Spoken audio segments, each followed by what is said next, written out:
गोवा इस नाम का जिक्र ही हमारे चेहरे पर रोमांच का झोंका ले आता है। बोरियत फुर्र हो जाती है, आप मुस्कुरा उठते हैं और अगले ही पल खुद को एक सपने की गिरफ्त में पाते हैं। ढलती हुई शाम, सामने अथाह समुंदर। इस समुंदर में धीरे धीरे डूबता सूरज और समुद्र के किनारे सूर्य की किरणों से सुनहरे हुए रेत के विशाल मैदान। गोवा भारत का एक ऐसा राज्य है जिसकी खूबसूरती, सांस्कृतिक धरोहर और शांतिपूर्ण वातावरण ने इसे एक वैश्विक पर्यटन का केंद्र बना दिया है।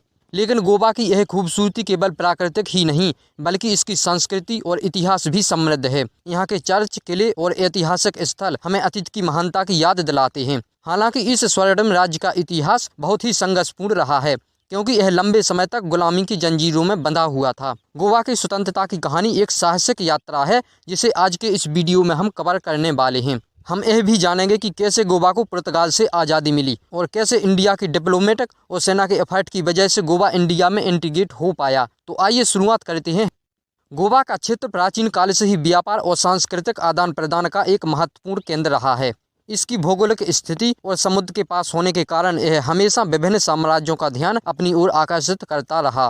प्राचीन काल में पहले अशोक, फिर भोज वंश का शासन रहा। फिर मध्यकाल में पहले इस पर कदम्ब किंगडम और फिर विजयनगर सल्तनत से लेकर बहमनी वंश तक का शासन रहा। 15वीं सदी के आखिरी कुछ सालों का वो वक्त जब भारत की समृद्धि अरब और यूरोप तक फैली हुई थी। हिंदुस्तान के लिए समुद्री रास्ते की खोज में निकले इटली निवासी क्रिस्टोफर कोलंबस भटकते भटकते अमेरिका पहुंच गए।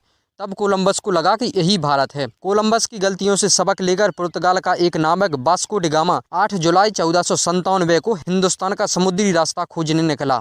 लगभग 10 महीने बाद वह हजारों किलोमीटर की समुद्री यात्रा करते हुए 20 मई 1498 को वह दक्षिण भारत के कालीकट के तट पर पहुंचा। भारत में पहली बार जिन यूरोपियंस ने अपनी कंपनी शुरुआत की थी वे पुर्तगाली ही थे। फ्रांसिस्को डी अल्मेडा पहला गवर्नर था। बाद में गवर्नर अल्फांसो डी अल्बुकर्क बना। उसने पुर्तगाल की ताकत का विस्तार करने का निर्णय लिया और अपने इसी उद्देश्य की पूर्ति के लिए बीजापुर से उसने 1510 ईस्वी में गोवा को जीत लिया। इस तरह से गोवा पुर्तगालियों के अधीन चला गया और पुर्तगालियों के सांस्कृतिक केंद्र के रूप में भी यह कालांतर में उभरा।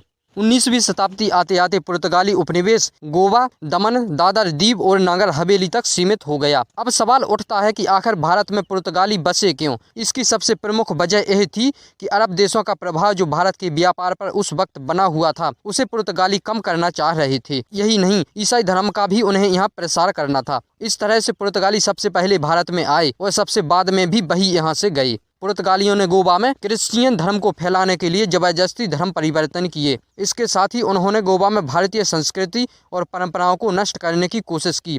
गोवा में यह पुर्तगाली शासन लगभग 450 वर्षों तक चला और इस दौरान गोवा ने कड़ी गुलामी का सामना किया। 15 अगस्त 1947 को जब भारतीय स्वतंत्रता अधिनियम 1947 के जरिए अंग्रेजों ने भारत की स्वतंत्रता की घोषणा की तो देश तो आज़ाद हो गया, लेकिन तब भी गोवा को गुलामी से मुक्ति नहीं मिली।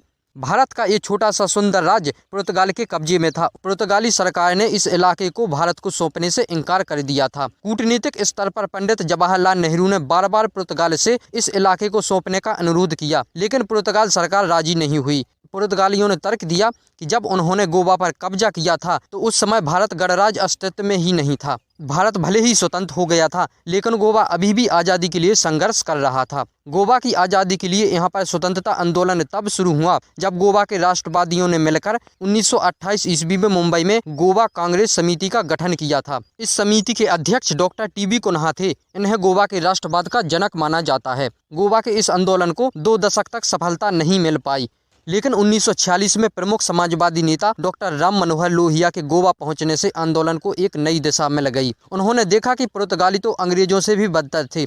जो गोवा वासियों पर जुल्म ढाए जा रहे थे, वहां नागरिकों को सभा संबोधन का भी अधिकार नहीं था। नागरिक अधिकारों का जो हनन गोवा में हो रहा था उसके खिलाफ राम मनोहर लोहिया ने आवाज बुलंद करनी शुरू कर दी। गोवा की पुर्तगाली सरकार को अपने पैरों तले जमीन खिसकने का एहसास होने लगा तो उन्होंने दमनकारी प्रवृत्ति अपनाई और डॉक्टर राम मनोहर लोहिया को गिरफ्तार कर लिया गया।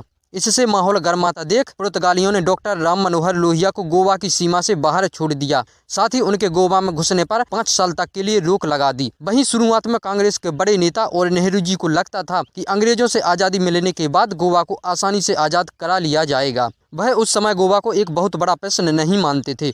उनका एक बयान भी था कि गोवा की गुलामी भारत के चेहरे पर एक फुंसी है जिसे आज़ादी के बाद मसल दिया जाएगा। लेकिन ऐसा ना हो सका। जिस पुर्तगाल को वो छोटा समझ रहे थे, वो गोवा को छोड़ने को तैयार नहीं थे। पुर्तगाल में बैठा तानाशाह एंटोनियो डी ओलिवेरा सालाजार ने गोवा छोड़ने से मना तो किया ही किया, साथ ही यह भी कह दिया कि मैं गोवा और नगर हवेली पुर्तगाल के इंटीग्रल पार्ट हैं। असल में सालाजार को कॉन्फिडेंस इस वजह से आ रहा था क्योंकि कुछ वक्त पहले ही पुर्तगाल ने नॉर्थ अटलांटिक ट्रेटी ऑर्गेनाइजेशन यानी कि नाटो को ज्वाइन कर लिया था। सालाजार ने धमकी दी थी कि अगर भारत कोई भी एक्शन लेगा तो ऐसी हालत में नाटो इंडिया के खिलाफ रिएक्ट करेगा। अब सरकार के तो हाथ बंधे हुए थे, लेकिन गोवा में रहने वाले लोग वो शांत नहीं थे। अगस्त 1954 में गोवा की राष्ट्रवादी ताकतों ने दादर और नगर हवेली की बस्तियों पर कब्जा कर लिया और भारत समर्थित स्थानीय सरकार की स्थापना करके गोवा की आज़ादी की जंग को तेज करने का कार्य कर दिया। और इसी इंस्पायरेशन का रिजल्ट यह निकला कि अगस्त 1955 में हजारों सत्याग्रहियों की भीड़ ने गोवा की बाउंड्री में घुसने की कोशिश की। इसका नतीजा एक तेज झड़प में निकला। पुर्तगाल की सेना ने यहीं पर एक गलती कर दी, उन्होंने निर्दोष लोगों पर गोली चला दी। इस हादसे में करीब 25 सत्याग्रहियों की जान चली गई। इस फायरिंग के बाद हालात पूरी तरह से बदल गए। भारत को पुर्तगाल पर एक्शन लेने का मौका मिल गया था। इससे पुर्तगाल को काफी क्रिटिसिज्म झेलना पड़ा और पुर्तगाल को जो इंटरनेशनल सपोर्ट मिला था वह भी कम हो गया। इसके बाद साल 1961 में दिल्ली में एफ्रो एशियाई सम्मेलन हुआ, जहां गोवा पर भारत के दोहरे रवैये पर सवाल उठाया गया। इस सम्मेलन में ज्यादातर वह देश शामिल थे जो कि पहले कॉलोनी रह चुके थे और इस देश के प्रतिनिधियों द्वारा भारत के गोवा के मुद्दे को लेकर प्रश्न चिन्ह लगाए गए। भारत की काफी आलोचना की गई। इन तमाम प्रतिनिधियों का कहना था कि एक ओर तो भारत डीकोलोनाइजेशन पर जोर देता है, वहीं दूसरी तरफ गोवा के मामले में कोई खास कदम क्यों नहीं उठा रहा है। तो ऐसे में जाहिर है कि भारत को कार्यवाही तो करनी ही थी, बस एक मौके की तलाश थी जो कि बहुत ही जल्दी मिल गया। जब नवंबर 1961 में गोवा के पुर्तगाली सैनिकों ने भारतीय मछुआरों पर गोलियां चलाईं, जिसमें एक मछुआरे की मौत हो गई। इस एक घटना ने गोवा की आज़ादी की जंग में आग में घी डालने का काम किया। तब भारत के प्रधानमंत्री नेहरू और रक्षा मंत्री केशव मेनन ने आपातकालीन बैठक बुलाई और इस बैठक में यह फैसला लिया गया कि गोवा को आज़ाद कराने के लिए भारत वहां तुरंत सैन्य कार्यवाही करेगा। इस बैठक के बाद 17 दिसंबर को ऑपरेशन विजय की शुरुआत कर दी गई, जिसका लक्ष्य गोवा को आज़ाद कराना था। इस मिशन के तहत नौसेना, थल सेना और वायुसेना के 30,000 सैनिकों को तैनात किया गया। तब पुर्तगाली सेना को यह आदेश दिया गया था कि या तो वह दुश्मन को शिकस्त दे या फिर मौत को गले लगाए। भारतीय सेना के सामने पुर्तगालियों ने महज 36 घंटे के भीतर ही घुटने टेक दिए और गोवा को छोड़ने का फैसला कर लिया। इस निर्णय के अंतर्गत ही 19 दिसंबर 1961 को पुर्तगाली जनरल एंटोनियो बसालो ए सिल्वा ने भारतीय सेना के सामने सरेंडर कर दिया। इस तरह से 450 वर्षों के लंबे समय के बाद गोवा पुर्तगालियों के चंगुल से आजाद होकर भारत का एक अभिन्न अंग बन गया। इसके बाद 30 मई 1987 में गोवा को एक पूर्ण राज्य का दर्जा दे दिया गया और गोवा आधिकारिक तौर पर भारत का 25वां राज्य बन गया और दादर और नगर हवेली को केंद्र शासित प्रदेश घोषित किया गया। तो आज के वीडियो में बस इतना ही। अगली बार फिर मिलते हैं ऐसे ही किसी दिलचस्प कहानी के साथ। आपको हमारा यह प्रयास कैसा लगा, इसे लेकर आपके जो भी सुझाव हैं हमें कमेंट करके जरूर बताएं। हमें आपकी प्रतिक्रिया का इंतजार रहेगा। तब तक के लिए जय हिंद।